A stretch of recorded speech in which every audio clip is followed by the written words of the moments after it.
About 3 years ago, I made a video about Bo Burnham's Inside, and it blew chronic ass. I'm honestly not sure what compelled me to make it, other than, I don't know, an unhealthy obsession. I grew up watching those YouTube animatics of things like What Songs and John Mulaney bits growing up, but didn't actually learn who Bo Burnham was until around 2017. And like a depressing number of things in my life, I was years too late to actually be around when he released anything, so I was stuck with watching his backlog and basically forgetting about him. Until 2021, with next to no warning, when he released Inside, like... Well, I don't know how cliche a Jesus analogy would be, but this thing completely blew up. This was like the Me Too movement for theater kids. I realize I haven't explained the video premise yet, but you're fucking literate. You know what you were signing up for. It's not like all Bo Burnham fans are autistic. Well, actually. Also, I don't have another place to segue this in, but he also released an hour of outtakes and a whole other album. None but 2 of the songs on it really hit that hard, and I won't make a whole video about it, but here, I guess, listen to Hell of a Ride over all of these anyway. This is pointless. At this juncture in the special, there's like 5 different scenes back to back about how miserable and desensitized this guy is. This is the only one with a song, and it still might be the least memorable. Knowing this wasn't cut for like 6 different outtake songs makes me want to vomit. Its fucking name is All Time Low. I mean, come on! It'll stop any day now.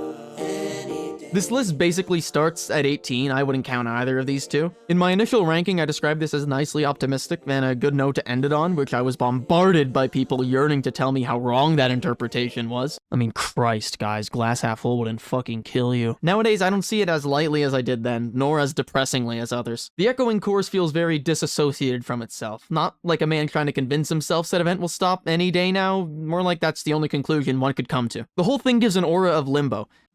It's still not good.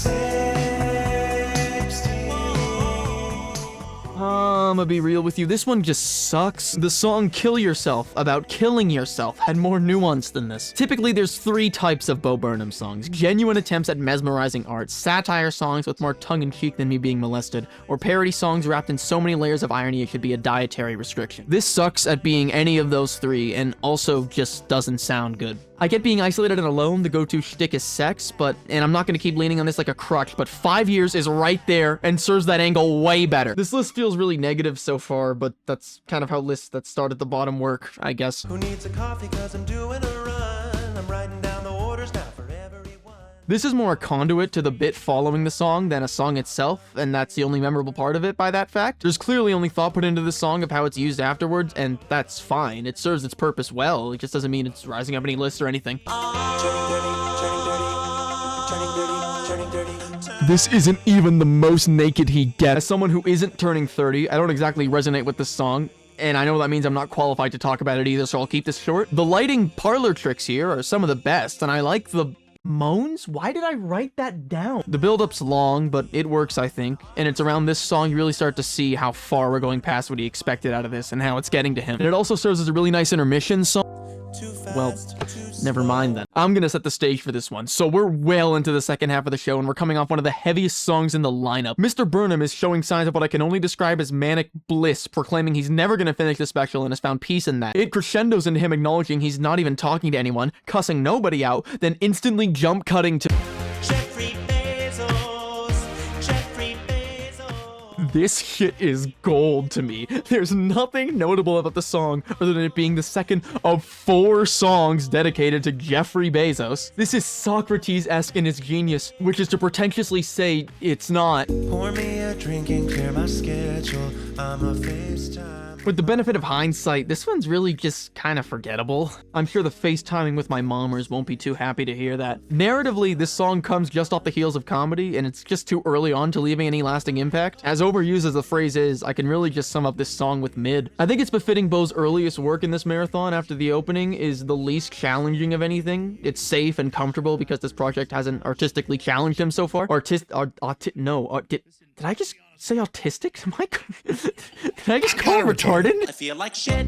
Oh, shit. Feeling like a saggy, massive sack of shit. To summarize this song in a word, I'd probably say Newgrounds. The whole spiel of this song is, well, he feels like shit. I can sense this as an empath. I think you'd be hard-pressed to find anyone who gives gives a shit about this song. I like the pretty lights, I guess. Shapes and colors, the likes of which... An actual point of credit I'll genuinely give this song is it's one of the most seamless in the special, fading in after Bo enters his bed. There's a certain kick to that beat coming in that... mwah. Every album has the annoying-ass interlude, unsung hero, stage jammer, what the fuck, and the unwarranted popular one. Here we are. The entire song is befuddling. The fact that it's the first of, and this bears repeating, a quadrilogy is befuddling. Jeff Bezos is befuddling. I don't even hate it. I just, more than any other song, find myself asking why. Why would you write this? Bo, do you need to talk to someone? I'll never understand modern art. 4 other songs on this album feature him mostly nude, and this is still the gayest track. Every passing verse farthers the epitome of unmitigated gay energy this man radiates. Motherfucker went to Dollar Tree and did arts and crafts for a week and won 3 Emmys for it. A man more vulgarly against celebrity culture than any other celebrity gaslit me into liking this mid-ass song through a few rounds of dress-up. The same needle he sews together strings with is the one he pushes to all but confirm the dead internet theory is not a matter of if but when. The catalyst of 1,000 different thoughts and ideas stand before you, and as your mind tries to succumb to this realization, all it can manage is your indoctrination. A goat cheese salad.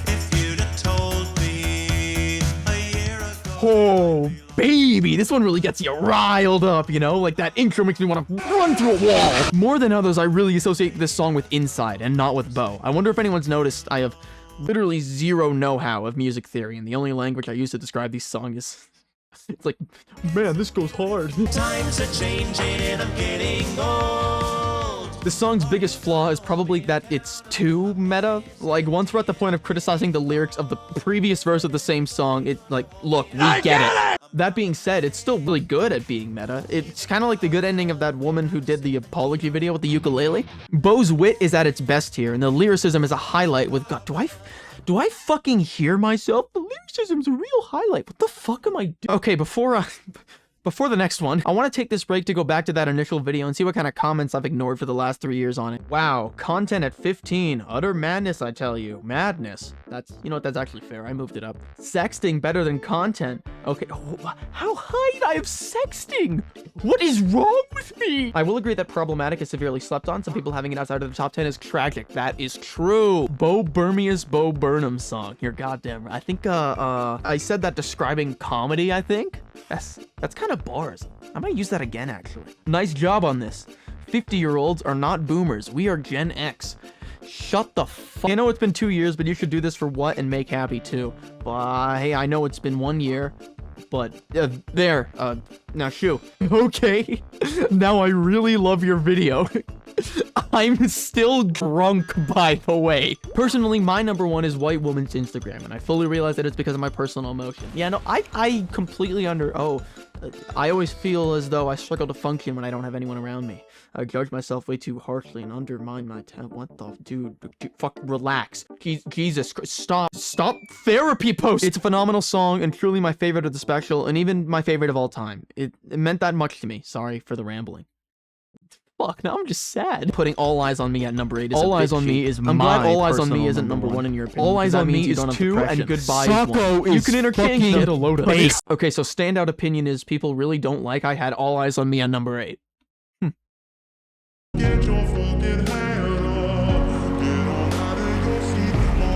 You know, my opinion of the song has actually gotten better, and it's still at number 8. And those of you who have it at 1, 2, even top 5, I think you're probably pretty new here. And you're wrong. All of you are wrong! I don't say this without reason, however. All Eyes on Me is a fine song at the crux of the special. But so many of you that love it that much, I'm willing to bet you only found Bo Burnham after Inside. Because the real ones will know All Eyes on Me in every conceivable way is a worse knockoff of Can't Handle This from Make Happy. I utterly revoke any other notion or interpretation of this. Every element of these two songs is identical musically and narratively, and by every conceivable metric, Can't Handle This is far and away better. One ran so the other could walk. I will not be taking questions at this time, and if you still think otherwise, you need to grow up. Trying to be funny and stuck in a room. Look Who's Inside Again is severely slept on, I think. I don't really monitor people's opinions on these songs, so I'm just kind of assuming people sleep on it. The little things really shine through on this one with the noises this retard makes, and that one more take at the end and that chorus. Erect would be an understatement. This song is just such a breath of fresh air in an otherwise stuffy and at times excessive special. Certain kind of songs have the ability to stop time, and it feels like that's the best example I can think of to describe this. That is how the world works. If you ask Bo to write a song for an SNL sketch, it'd probably look something like this. One of his greatest strengths as a comedian slash songwriter is his innate ability to say absolute playground type bullshit and the most insightful deconstructed ideas you've ever heard bar to bar. Now, am I saying the most impactful and necessary thing people need to hear is the FBI killed Martin Luther King? Well, sort of. The messages from Socko at face value aren't the takeaway, but the general polarization of the two sides is what's important to get across.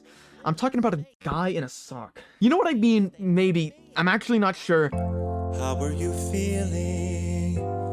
Do you like the show? No, I'm a humble man, okay? I don't typically get worked up opinions since I know mine are always right. So do not question me when I tell you the genius of this song is unmatched in the respect it is lacking. In under 60 seconds, the most personal and confronting piece of this special is delivered, and I mean personal to you, the viewer, not to Bo. Most of the time, he acknowledges the audience, sure, but you'll notice he only ever talks to them like it's a subject to entertain and explain his process to. No more a diary to a person. But this is different. He still doesn't care, but it's about you instead of him. Egotistical prick. This song is a skill check, and if you don't have it in your top 10, you failed. There it is again, that funny feeling.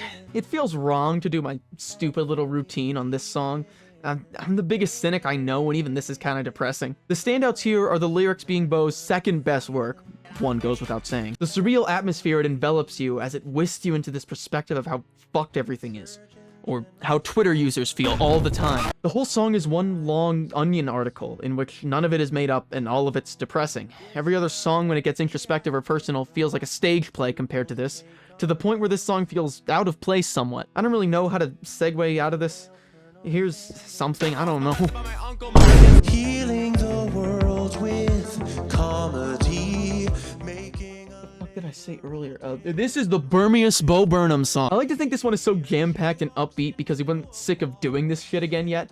Feels weird to put your showstopper like 2 songs in, but sure, I guess. You can count the number of great things about this song on one freakishly mutated 70-fingered hand. The visual structure, the titular comedy, the bridge, the fucking key change. Y'all dumb motherfuckers want a key change. healing the world with comedy. This song fed families for generation to come. I feel parasocial just thinking about it. If you waited years for more of Burnham's work like me, this song in particular probably stands out to you. It fucking kills me not to have this at number 1, but at second I still have to put... So long, goodbye. By all accounts, this has the makings of the best song. The 3-pronged climax, epilogue, and farewell of it all. Across his works, Bo consistently saves his best for last, and this certainly exemplifies that. This shit is like a curtain call, but, you know, just for the one guy. Alright, so you'll notice here when he says he'll never go outside again, he's talking about the room he's in. But what if I told you the room is a metaphor for comedy? Now, I'm not here to psychoanalyze the importance of how naked he is. There's other videos for that. I'm just here to tell you this is a damn good song. Alright, you know what time it is. Could I interest you in everything, all of the time? A little bit of everything, all of the time. No one has welcomed to the internet since, and no one will ever welcome to the internet again. To argue against this statement is to argue against natural law. Any talking point about this thing seems null and void. It fucking exploded on release, and everyone knows what its deal is. I don't know if you're expecting me to give some awe-evoking new perspective on this song that lets you look at it a different way. No, man, this isn't fucking philosophy class. All I'll say is this song's build-up and positioning in the context of the show is very interesting, and is generally the most memorable part of it, which I think lended itself to its popularity. Whoever this guy is, because narratively it sure as hell is not this guy, he steals the show in about 4 minutes, retextualizes the entire crux of what you're watching, and then is gone. So, yeah, good for him. And that's everything. This gets confusing when you look at it in the metric of an album and a comedy special, and I'm sure some stuff definitely moves around in one context or the other. But that's my take. I don't think there's anything else to add, so we'll probably end this here.